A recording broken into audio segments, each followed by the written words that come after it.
everyone. My name is Hanna and I'm so excited. Number one, today's Monday. It's like the best day of the week because you get to start fresh. And number two, this interview that you are about to watch has been in the works for quite some time. And I am joined today with the amazing Judy Veras Bueno. And she is a transformational coach. She is a TV host, podcast host, international, national best-selling author of Breaking the Glass Ceiling. Yay. Her podcast is called Espérame, and she wrote this incredible book, Breaking the Glass Ceiling, and we're going to talk about her La Bruja Científica. Uh, Hi, Hannah. Good morning, everybody. Thank you for having me. This is spectacular. It's so exciting what's happening with breaking the glass ceiling. It's just surreal. Like talking about breaking the glass ceiling, we are breaking barriers. We reached number one bestseller. We in 29 categories here in the United States, and also we became bestseller in Mexico and España, and it's surreal. It's amazing, and so it's really an honor and a privilege for me to work with all these ladies. They're being amazing warrior women. So proud of each one of them. And thank you for working with us, you, Hannah, Adriana, the platform, the Chi Rises staff, you guys. We had made this possible. Like, it's really have been a team effort. So La Bruja Científica, the scientific witch. So, one of the reasons why we started with the project writing this book, it was because of the challenges we have in our communities of being underrepresented, misrepresented, stereotyped, and all the issues that imposter syndrome, all this thing is basically, first of all, is celebrating Latinas as powerful women, warrior. We are warrior. Um, but also talking about the challenges that we face as professional women. And La Bruja Científica, when I picked that title, I knew it would be a risk. It's risky because, if we're going to talk about things that are, like I just learned that 76% of Latinos and Latinas, they feel like they need to tone it down. They need to lose their Latinidad in order to grow in their career. And I realized, that I did that for many years. I am a coach, I'm a certified coach, and I work with amazing women, but at the core, I'm a healer. I'm a medicine woman, right? And for many years, I wouldn't talk about it. I was afraid of what that would do to my credibility as a professional, coach, because there is like a skepticism. There is all these biases, this called subconscious biases, whether people know it or not. We all have biases.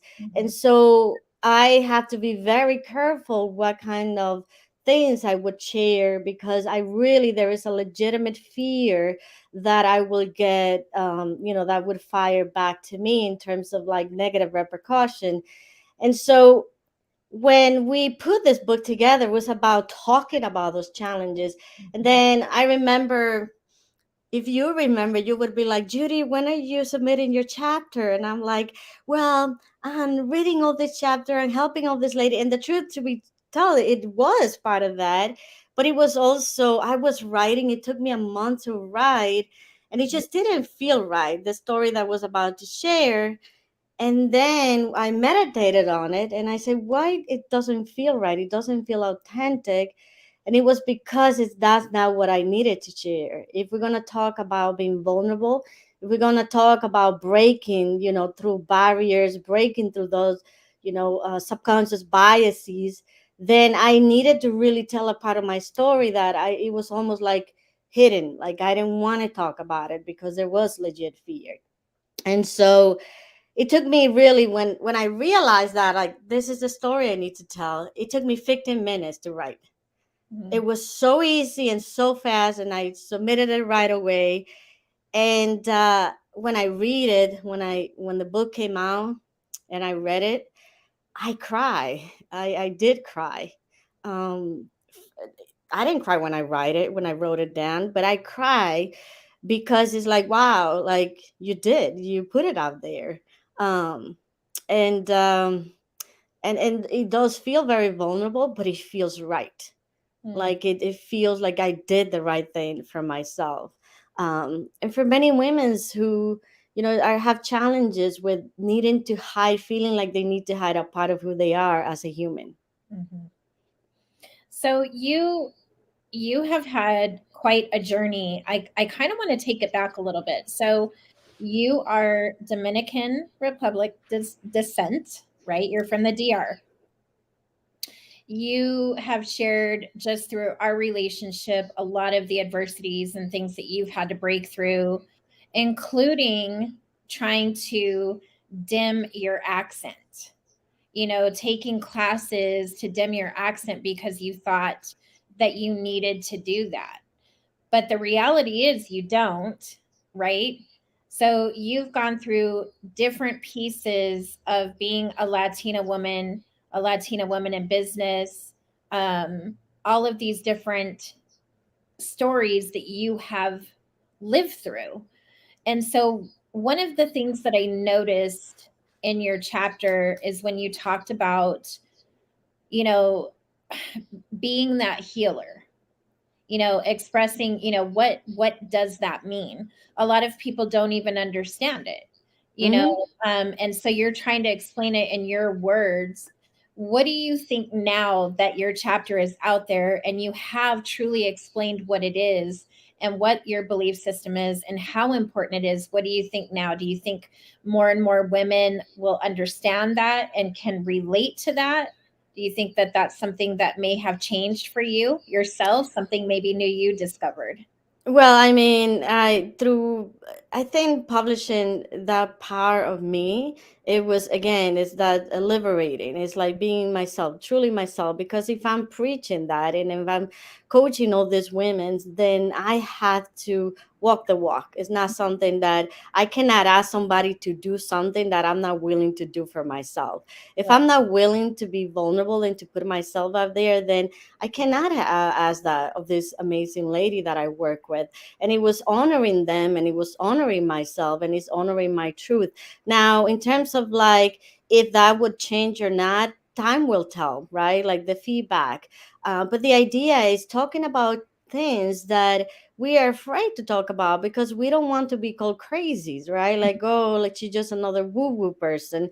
And I think it's important that the way I look at this, like in, specifically, I talk about the shamanic healing, Mhm, right? The way I look at it is a science. It's truly a science because, now we call it alternative healings, holistic healing, and it is holistic, but it's not alternative. We made it alternative, but this type of healing, healing with the herb, healing with herbs, healing with what is called journeying, which in Western psychology, it's similar to hypnosis and trance induction, right?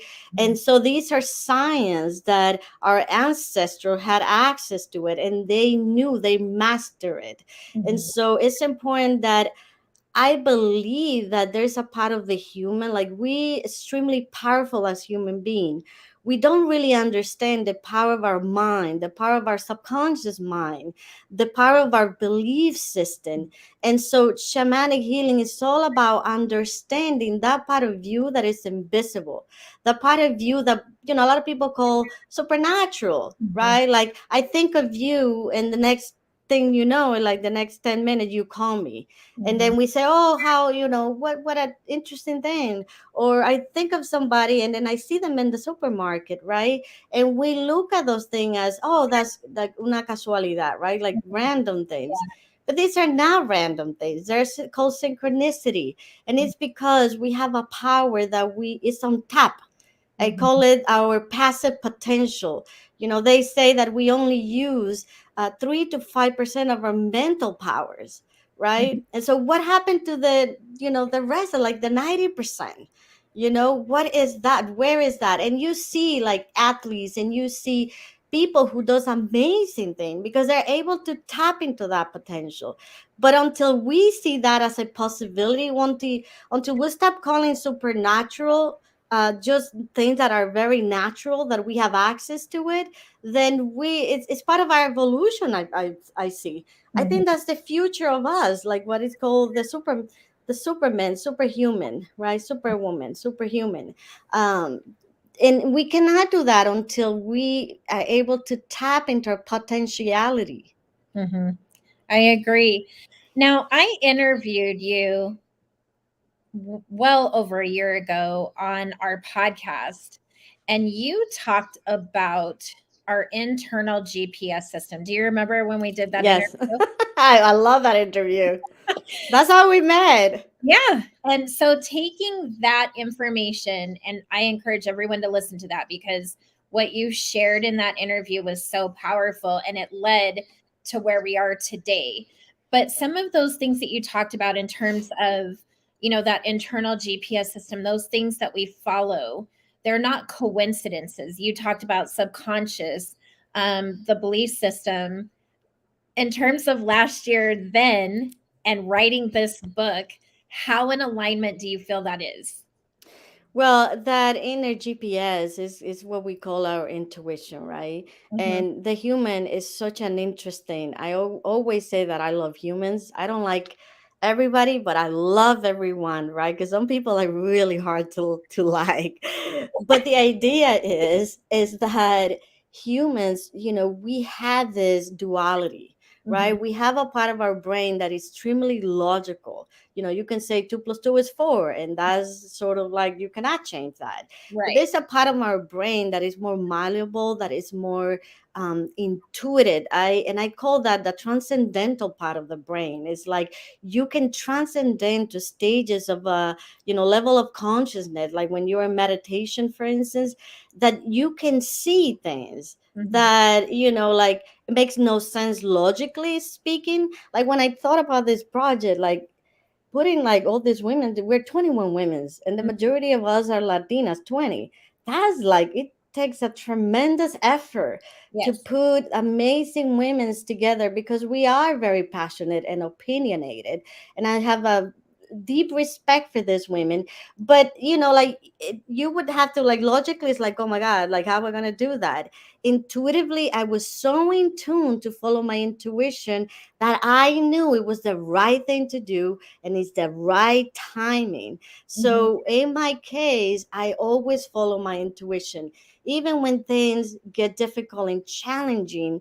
And I think when things get difficult and challenging, that's when I really tune to it. Because Mhm. if I go into my head, if I try to make sense of things, then it can become very difficult. Now, when I go into my heart and I tap into the heart, because intuition is about feeling and emotions, but Mhm. feeling and emotion that are um connected to your soul. I always say the heart is the bridge to the soul. When you Mhm. connect it to that part of you, anything is possible, right? Because you have another part of you that is the ego, the little Mhm. boys that is telling you how everything is going to be difficult. Don't do that. So that's not the boys that I'm referring to, but it's when you connect into your heart and to that Right. sense of compassion, things just happen for you. I do believe that 100%. So you also wrote another incredible book, and The Becoming of a Light Warrior. Do you think that that book led to this next piece of your journey? Because you talk a lot about that in your first book. Yeah, I 100%. I think this is what I think about books and writing. Books saved my life. Mm. It really did. Wow. There was a point in my life that it was very, very difficult. Mhm. When my dad died, I was 7. I get emotional on this part. Um, I was 7 years old, and my life was, I live in my book, if you read it, I live in paradise. Everything was perfect. It was the happiest years of my life. And in less than a month, my life changed to a stream. Mhm. I lost my dad. My mom couldn't take care of me because of her grieving. and I have to move with my sister. My sister is a saint, but it was hard for a child, if you think Mhm. about, to be removed from that structure, right? And then later on, dealing with sexual abuse and clinical undiagnosed depression and anxiety not being treated, Mhm. and just dealing with all that on my own. Eating disorder then took place. It was challenging, and then realizing that I had a choice, right? Like I had a choice. I needed to find a way to make it work and start healing those things. And I will say that throughout all that, the only thing that really kept me going was my faith, was my spiritual belief that if I was here, Mhm. it must be for a reason. There Mhm. must be a purpose behind it, because I had a huge faith. I believe in God. Um and and I was like, I remember being there was a 3 a.m. in the morning and being in bed. My husband was sleeping next to me, and I felt like this. I was trapped into my body. I was ashamed. I was in pain. And I look up to the ceiling and I said, Lord, if this is it, if Mm. this is how we're supposed to live. And I heard that voice, because it's something that I always, that's what I'm talking about, our untapped potential. It's a voice that I always heard since I was 7. The voice was, no, it doesn't Mm. supposed to be this way. Mhm. And he asked me to find, you're going to find the way. Just be aware, be, like stay open, Mhm. right? And in here, I would be diagnosed with some sort of a schizophrenia if I would tell a doctor that I was hearing voices. But the truth is that it saved me. It Mhm. saved me because it's I was open to explore, like to see like what is really going on with me. Is it normal that I feel this way? And I'm telling you now, I work with a lot of women. This morning, just I had a consultation with this woman that for 35 years has been asking herself this question: is this normal? You Mhm. see? And so Mhm. we live with things that we think are normal, but they're not, Mhm. right?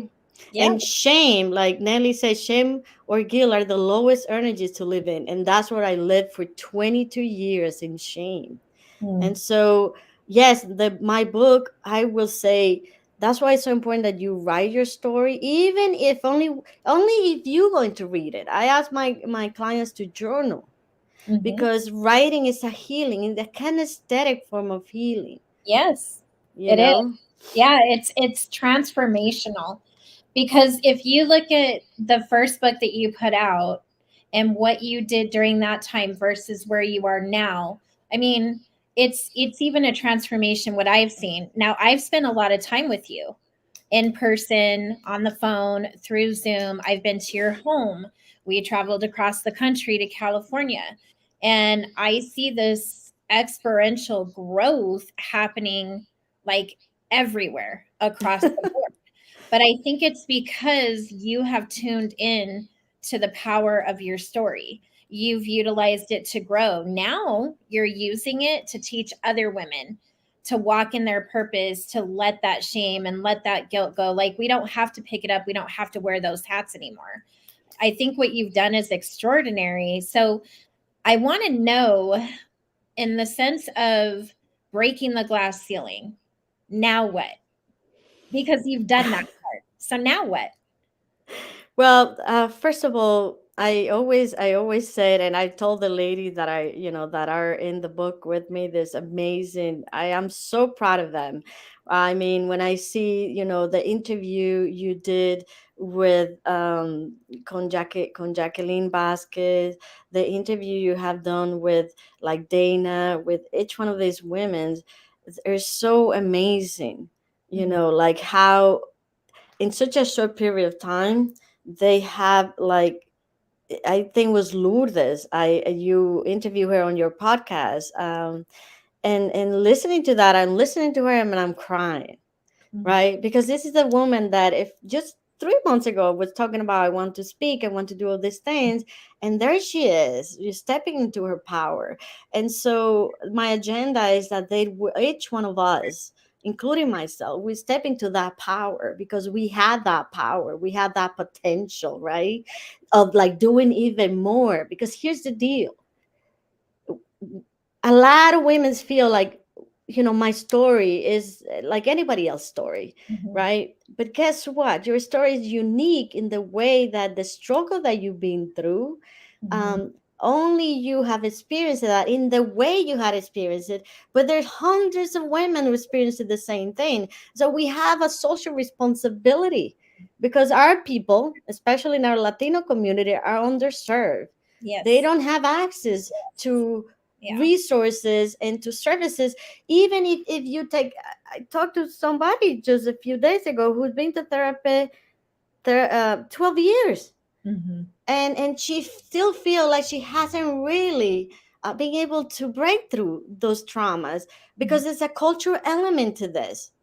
We Mm. don't have enough coaches that are Latinos. We don't have enough psychologists, enough therapists, right? And so we have a social responsibility. And so if you have an inkling that you want to engage in coaching and you had the experience, right? Like, for instance, Jacqueline Vasquez, I'm so proud of her.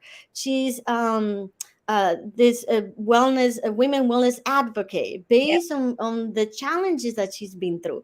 Guess what? We need an army. Yes. We need an army, because our people are suffering. Mhm. Our kids are suffering. I work, when I do start doing my work, I start working with women that, and then, these women will send me their men, their husband, their boyfriend.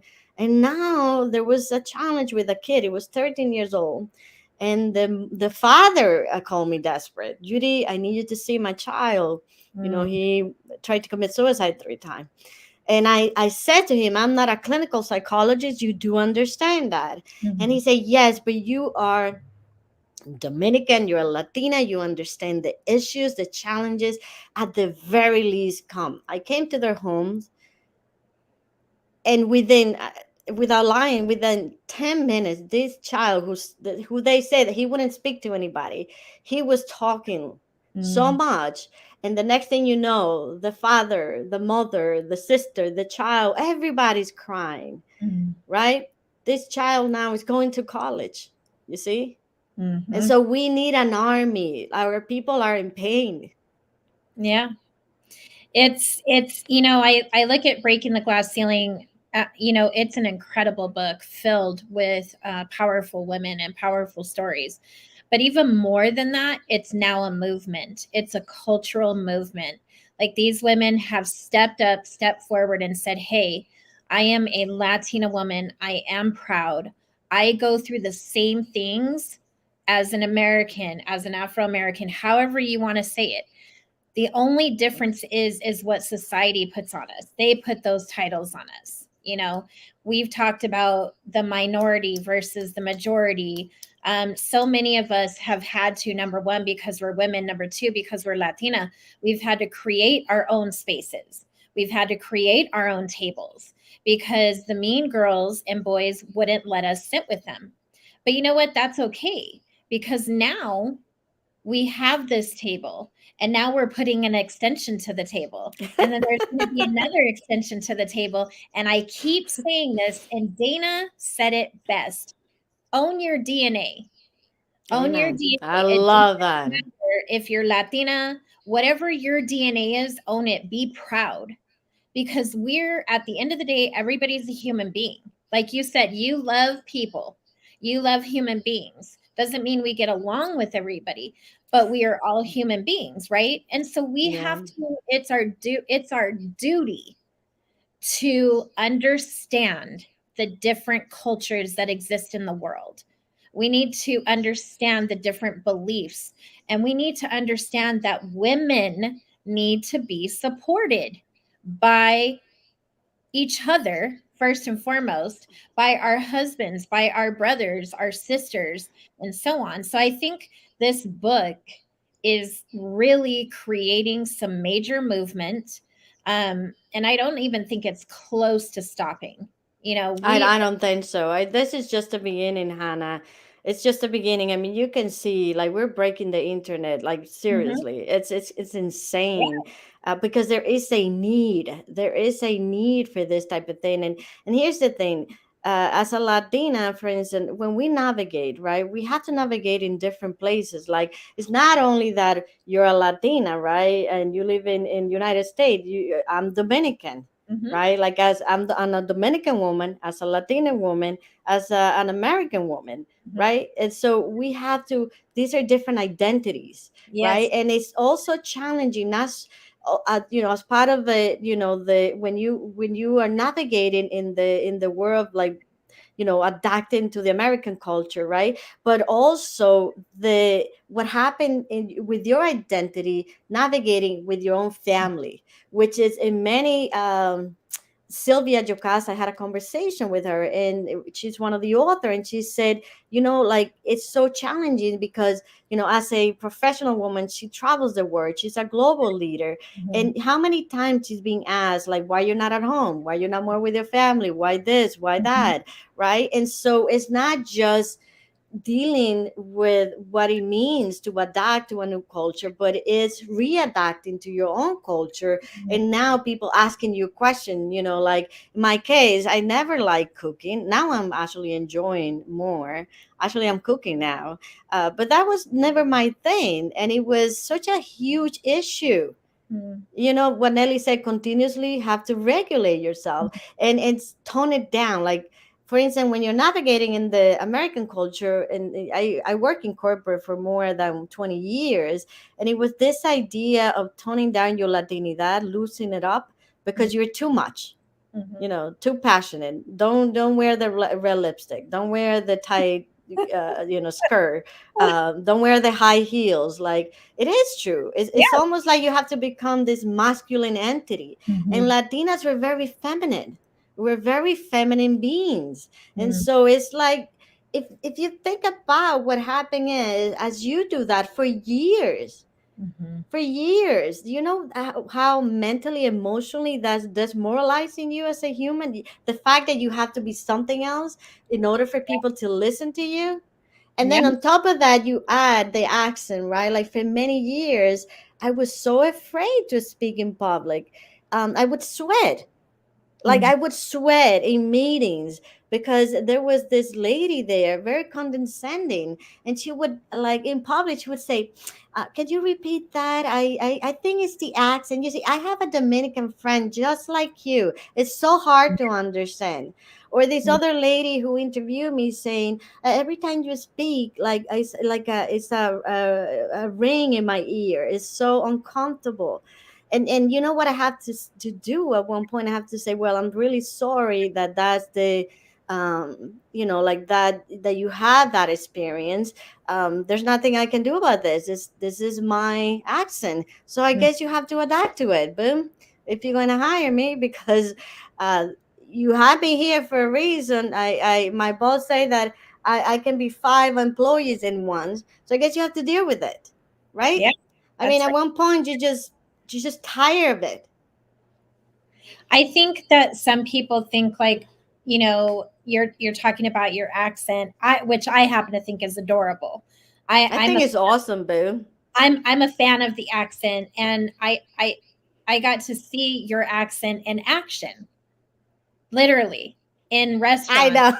at events, and it's like it's a piece. You want to tell that story? I love that story. It's like a piece that I'll never forget that just makes me smile. I've been like we've had dinners together, we have talked, and that accent is who you are. It's a piece of your DNA. So to that woman who, spoke to you that way, shame on her, because that accent is beautiful. That accent is you. It's a part of who you are.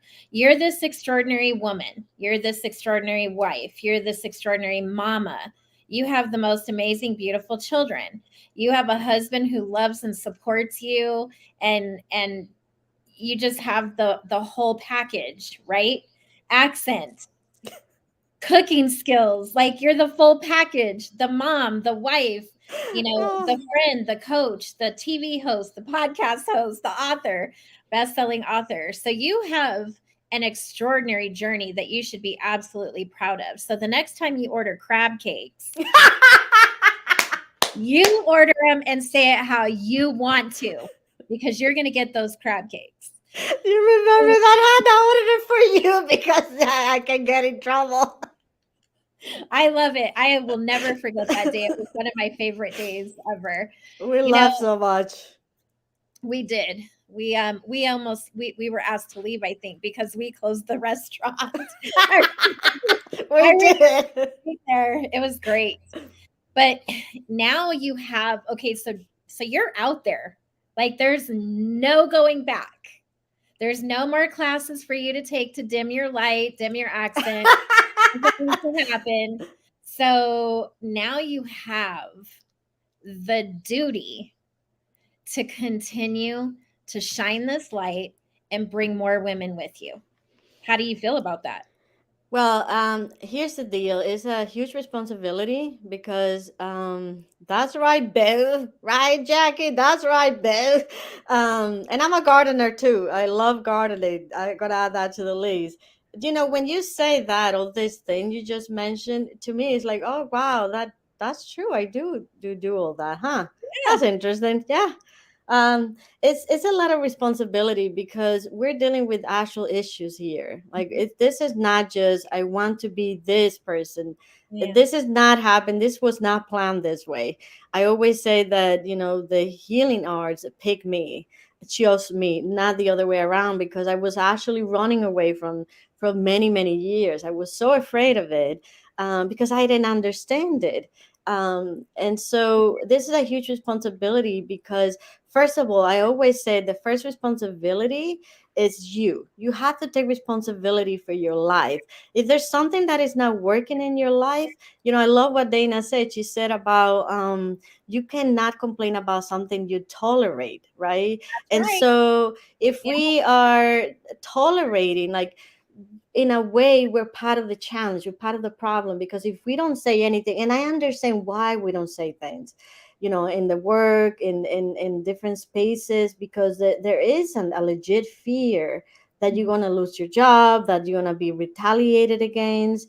But guess what, boo? This is what I believe. We've been put in a very uncomfortable situation, being very, very uncomfortable situation, and we always looking into, like, oh, I don't want to say this because I don't want people to feel bad. Here's the deal. Let's be uncomfortable. If Mhm. you're gonna make me feel uncomfortable, everybody, let's be uncomfortable together. Let's have this uncomfortable conversation.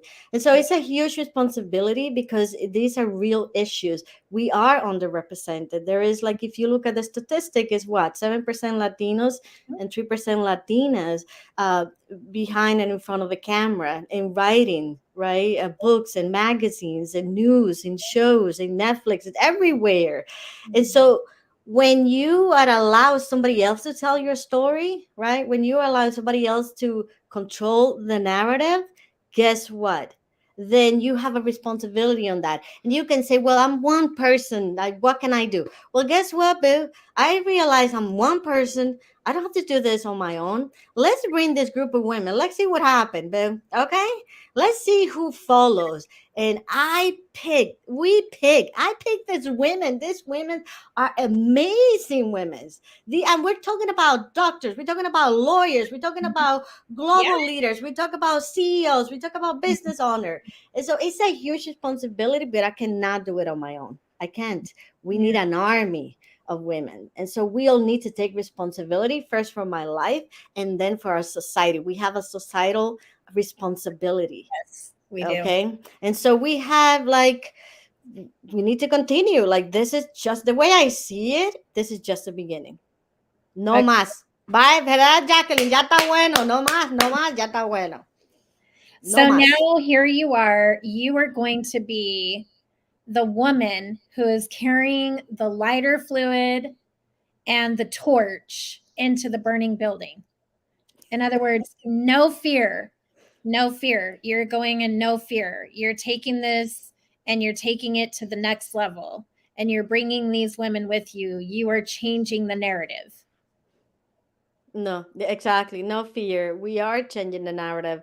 We cannot complain about something that we tolerate.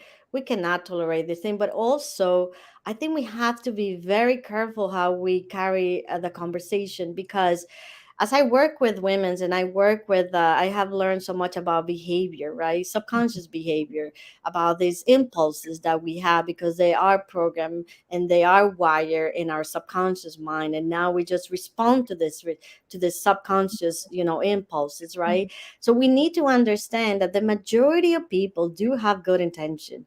Mhm. They're not bad. They don't want to discriminate against you. They don't want to. Nobody is born racist, right? Nobody. So the idea is that we need to bring compassion into this process. Mhm.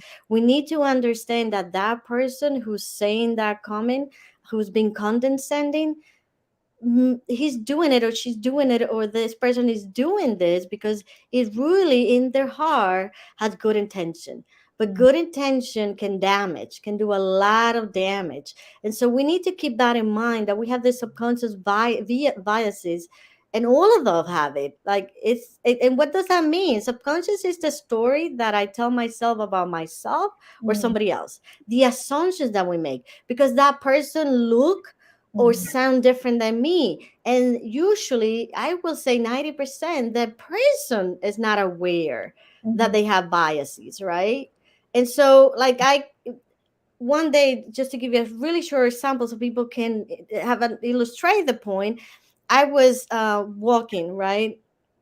In a main we're like a Haitian community in Dominican Republic. We share the island with Haiti. There's a history of a lot of pain and suffering that we need to start healing in our own communities, right? So I'm walking and this black man is coming toward me, right? And he didn't do anything, and I Mhm. had the need to cross to the next to the other side.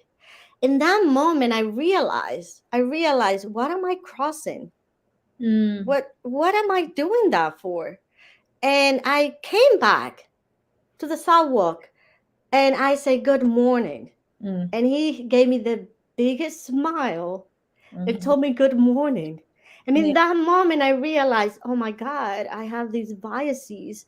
I need to do better. Mhm. You see, and it's hard for us to talk about this thing because it is you don't never want to admit that, oh, I'm doing something that is not, it doesn't feel right, it doesn't feel like I'm a good person. Mhm. But we need to let that judgment aside and realize that we do have these biases and that we need to become aware and we need to heal them.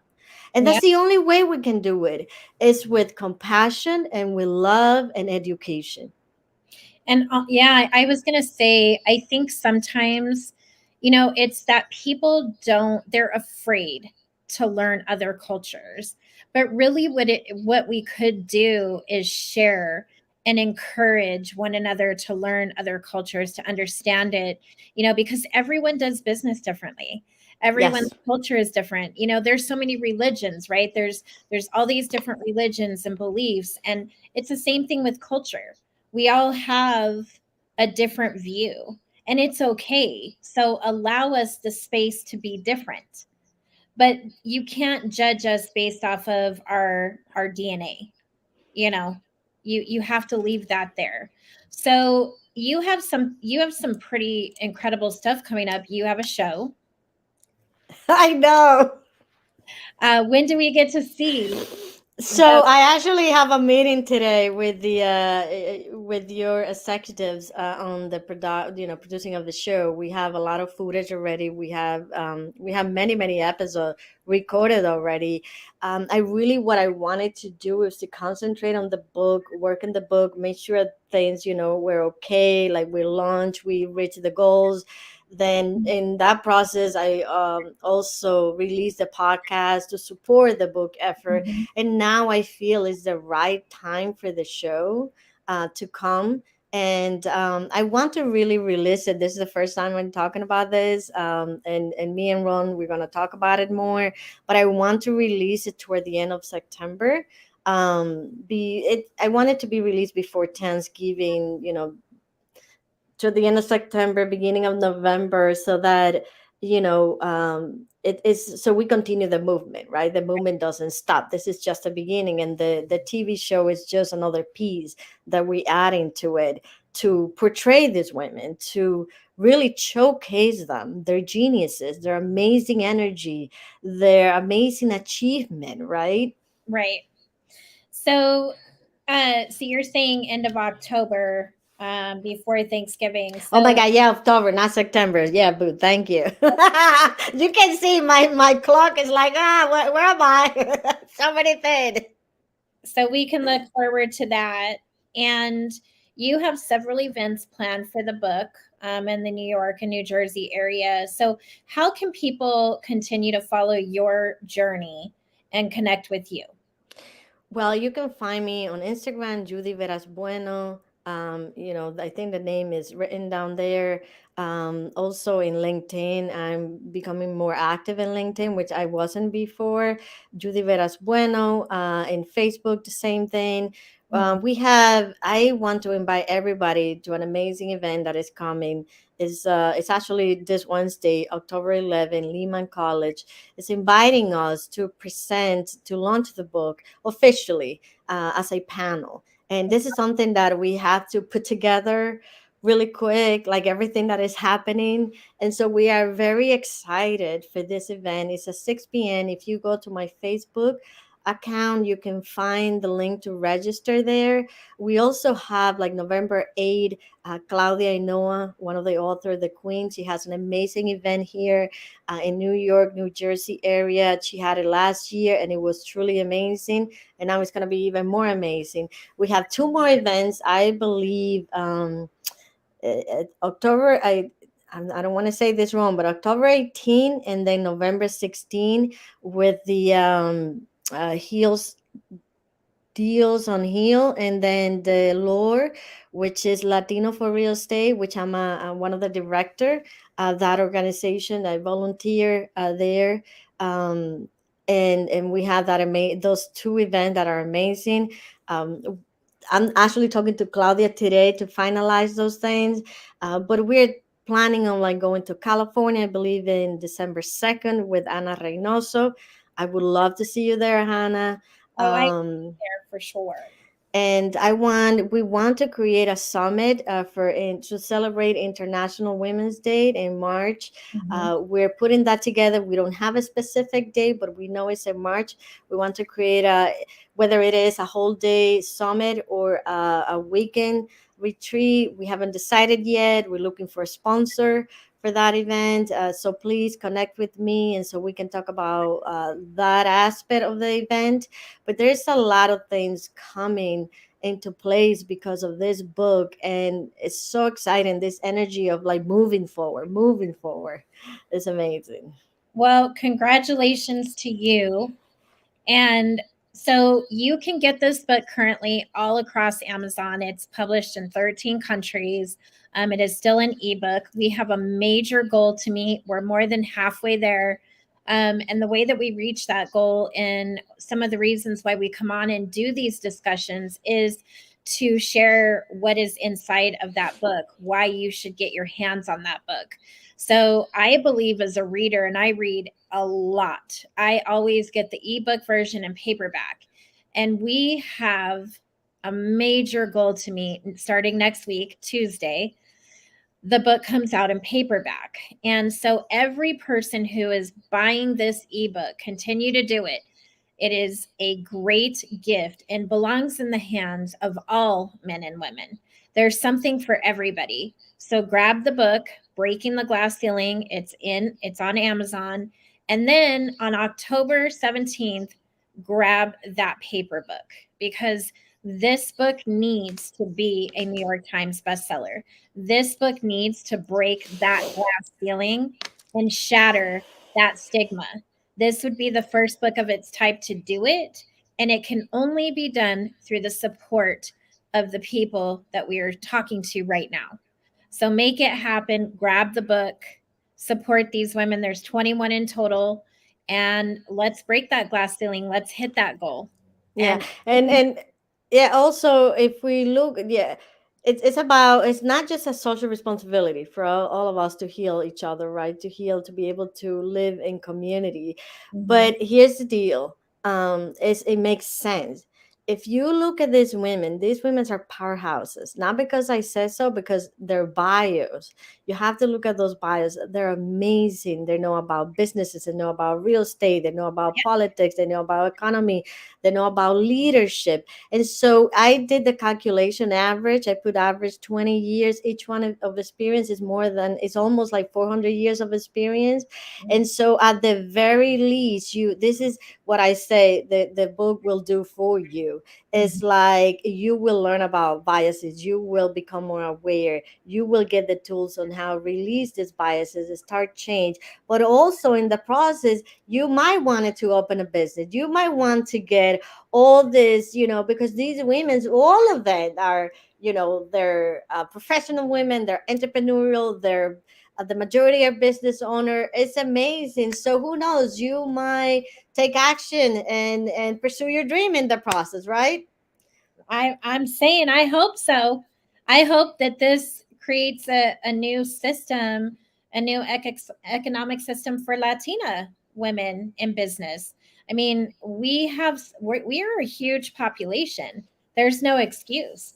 So go 19% of the out. population, Bill, 65 millions. Yeah. Mal contado. I always say mal contado because Mhm. we're not counting that undocumented, right? Right. So mal contado. So we are a huge population, but also the impact that we make in the United States economy, right? Definitely. Like we put how much trillions of dollars into the economy of the United States. So it's not just Latina, but I think it's everybody will benefit from. And Yeah. also, all the companies want to market now for Latinas and Latinos. And now you read this book, then you will have a better idea instead of like trying to market in a way that doesn't feel Right. right. Then Yes. you will learn a Yeah. cultural element, and you'll be like, oh, it makes sense now. Okay, I always everybody say wins. it's going to make you want to be a Latina.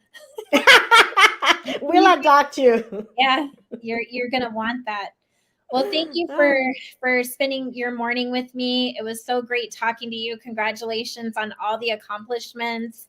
And everyone, get the book, support these women, support this movement, and connect with Judy. And you will see how powerful she is. My name is Amen. Davis. You are here with Judy, and we are breaking the glass ceiling. Woo! Woo! Awesome. Love you, Hannah. Te Love quiero. you. Bye. Te me Have a great cuidas day. Go mucho. celebrate big. Amen. Bye bye.